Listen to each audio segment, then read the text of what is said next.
இன்னும் 2-3 மணி நேரத்தில் தமிழகத்தில் அடுத்து ஆட்சி அமைக்கப் போவது யார் என்பது தொடர்பான அந்த வாக்கு எண்ணிக்கை நிலவரத்தை நாம் தொடர்ந்து பார்த்து கொண்டு வருகிறோம்.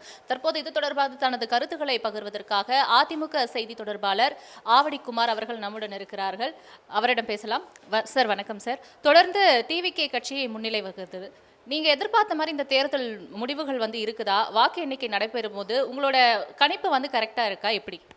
இல்லை, நாங்கள் எதிர்பார்த்த முடிவு இல்லைன்றது எல்லாருக்குமே தெரியும். அனைத்து இந்திய அண்ணா திராவிட முன்னேற்ற கழகம் புரட்சித் தலைவர் எடப்பாடியார் முதலமைச்சர் ஆவார். அதற்குரிய களம் அமைத்து நாங்கள் பணியாற்றினோம். எங்களை பொறுத்த வரைக்கும் எங்கள் கட்சி முழுமையாக இந்த தேர்தலை அனைத்து இந்திய அண்ணா திராவிட முன்னேற்ற கழகம் அதனுடைய பொதுச் செயலாளர் புரட்சித் தலைவர் எடப்பாடியார் தமிழகம் முழுவதும் சுற்றுப்பயணம் செய்து மக்களை சந்தித்து மக்களிடம் வாக்குகளை கேட்டார். திராவிட முன்னேற்ற கழகத்தின் ஆட்சியிலிருந்து தமிழகத்தை மீட்க வேண்டும் என்பது எங்கள் நோக்கமாக இருந்தது. அதை ஒட்டி எங்களுடைய பிரச்சாரம் இருந்தது. நாங்கள் முழுமையாக களமாடினோம், அதில் எந்த சந்தேகமும் இல்லை. நாங்கள் கூட்டணி அமைச்சதிலிருந்து அதுக்கு பிறகு தேர்தல் பணிகள் செஞ்சதிலிருந்து வாக்குறுதிகள் தந்ததிலிருந்து தேர்தல் அறிக்கையிலிருந்து எல்லாமே நாங்கள் நிறைவாக தான் செஞ்சோம். திமுகவுக்கு எதிரான ஒரு மனநிலையை மக்களிடம் உருவாக்கியது அனைத்து இந்திய அண்ணா திராவிட முன்னேற்ற கழகம்.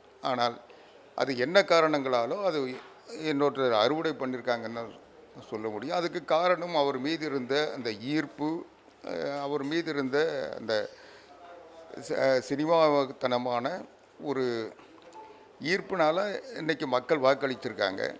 ஆனால் இன்றைக்கி இதை பார்க்க சொல்ல இது அரசியல் ரீதியான முடிவாக எனக்கு தெரியலை. ஏன்னா அரசியல் ரீதியான செயல்பாடுகள் இதுவரைக்கும் விஜய் எதையும் செய்யலை. அவர் ஒரு சினிமாத்தனமான நடவடிக்கைகள் தான் செஞ்சுருக்காரு. அதை ஒட்டி தான் அவர் இன்றைக்கு அவருடைய மீம்ஸ், அந்த சோஷியல் மீடியாக்களில் பண்ண விளம்பரங்கள், அவருடைய பிரச்சார யுக்திகள், அவருடைய வியூக வகுப்பாளர்கள் திட்டமிட்டு அதை அரசியலாக மாற்ற முயற்சி பண்ணியிருக்காங்க. மாற்றிட்டாங்கன்னு கூட சொல்லலாம். அது அவங்களுக்கு வெற்றியை தந்திருக்கலாம்.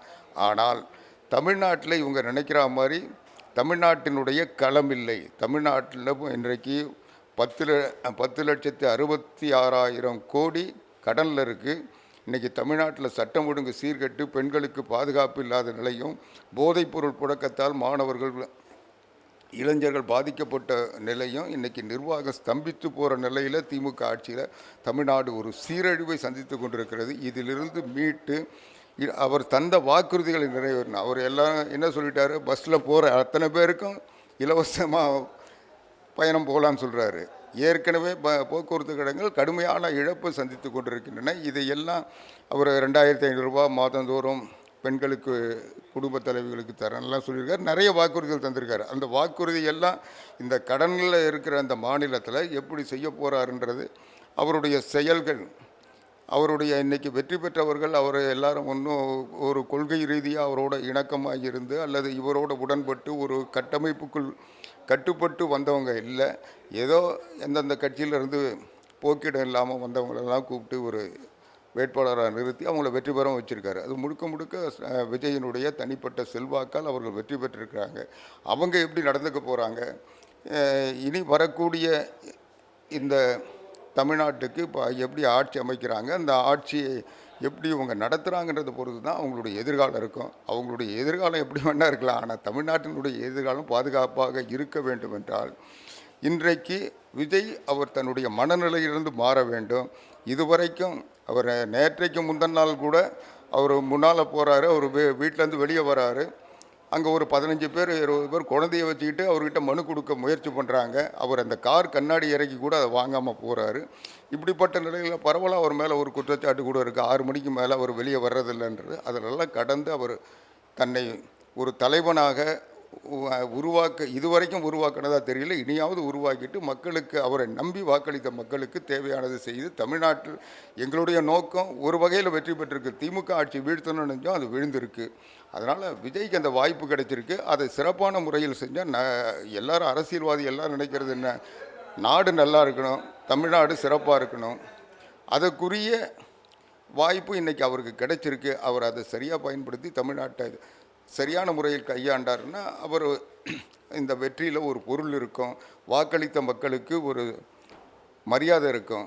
அது இல்லாமல் ஏற்கனவே ஸ்டாலின் 5 வருஷத்தில் தமிழ்நாட்டை பாடுபடுத்தினது போல் சீர்கெடுத்தாருன்னா அதனுடைய விளைவுகள் அவர் சந்திப்பார்.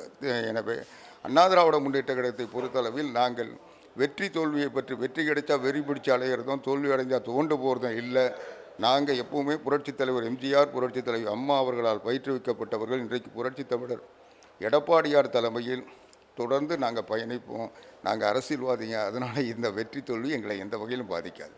ஜெயலலிதா அம்மாக்கு பிறகு தொடர்ந்து எடப்பாடியார் ஆட்சிக்கு வந்ததுக்கு அப்புறம் பொதுச் செயலாளர் ஆனதுக்கு அப்புறம் இன்ன வரையும் வெற்றின்ற ஒரு அந்த இடத்த வந்து தொடாமே இருக்கிறார் இல்லையா? இது அது மட்டும் இல்லாம தாவேக தலைவர் விஜய் வரும்பொழுது ஏடிஎம்கேவோட ஓட்டுகள் வந்து டிவிகேக்கு தான் வரும் அப்படின்னும் பேசப்பட்டு வந்தது. அதே போல இப்ப இருக்கிற நிலை பார்த்தீங்கன்னா ஓட்டு எண்ணிக்கை முன்னிலை நிலவரத்தை வச்சு பார்க்கும்போது டிவிகே முதலிடத்திலையும் டிஎம்கேவா ஏடிஎம்கேவா இரண்டாவது இடத்திலும் என்ற ஒரு போட்டி நிலவு வருது இல்லையா? இது தொடர்பாக உங்களோட பார்வை என்ன? இல்லை, எங்களை பொறுத்த வரைக்கும் எங்களுடைய ஓட்டு எந்தவித இழப்பும் சந்திக்கலை. அது புரட்சி தமிழர் எடப்பாடியார் தலைமையில் நாங்கள் அந்த ஓட்டு வந்து தான் இருக்குது. இந்த டிவிகேனுடைய வெற்றி என்பது அனைத்திந்திய அண்ணா திராவிட முன்னேற்ற கழகம் தமிழ்நாட்டில் திமுகவினுடைய எதிர்ப்பாலையை உருவாக்கணும். திமுகவுக்கு எதிரான வாக்குகள் எங்களுக்கு கிடைக்கும் என்றதை நாங்கள் முயற்சி பண்ணோம். அதை நினச்சிட்டு இருந்தோம். ஆனால் திமுக என்ன பண்ணுச்சு, அண்ணா திமுகவை எதிர்க்கிறத விட பாரதிய ஜனதா கட்சியை எதிர்க்கிறதா மையமாக வச்சு எங்களுக்கும் டெல்லிக்கும் சண்டை, நாங்கள் டெல்லியோட போராடுறோம், டெல்லிகிட்ட இருந்து தமிழ்நாட்டை காப்பாற்ற போகிறோன்னு அவங்க ஒரு அரசியல் வியூகத்தை வச்சு இந்த தேர்தலை சந்தித்தாங்க. அப்போது பொதுமக்கள் பாரதிய ஜனதா கட்சியை ஏற்காதவர்கள், பாரதிய ஜனதா கட்சியினுடைய வளர்ச்சியை விரும்பாத தமிழ்நாட்டில் இருக்க சிறுபான்மை மக்கள், இன்னும் சொல்ல போனால் இடதுசாரி சிந்தனை உள்ளவர்கள், ஒரு சிலர் முற்போக்காளர்கள் என்று சொல்லுகின்றவர்கள், இவங்க எல்லாம் வந்து அண்ணா திராவிட முன்னேற்ற கழகத்துக்கு ஓட்டு போட சொல்ல அது பாரதிய ஜனதா கட்சியுடைய வளர்ச்சிக்கு பயன்படும். அதனால் தாவேகாவுக்கு திமுக எதிர்ப்பு ஓட்டுகள் மட்டும் இல்லாமல் பாரதிய ஜனதா கட்சி எதிர்ப்பு ஓட்டுகளும் சேர்ந்து அவங்களுக்கு வந்ததுனால அந்த வெற்றி வந்திருக்குன்னு நான் நினைக்கிறேன். நிச்சயமா சார். இன்னும் 2-3 மணி நேரத்திலே வந்து முடிவு என்னன்னு தெரிய இருக்கு. தொடர்ந்து பார்க்கலாம். நன்றி சார்.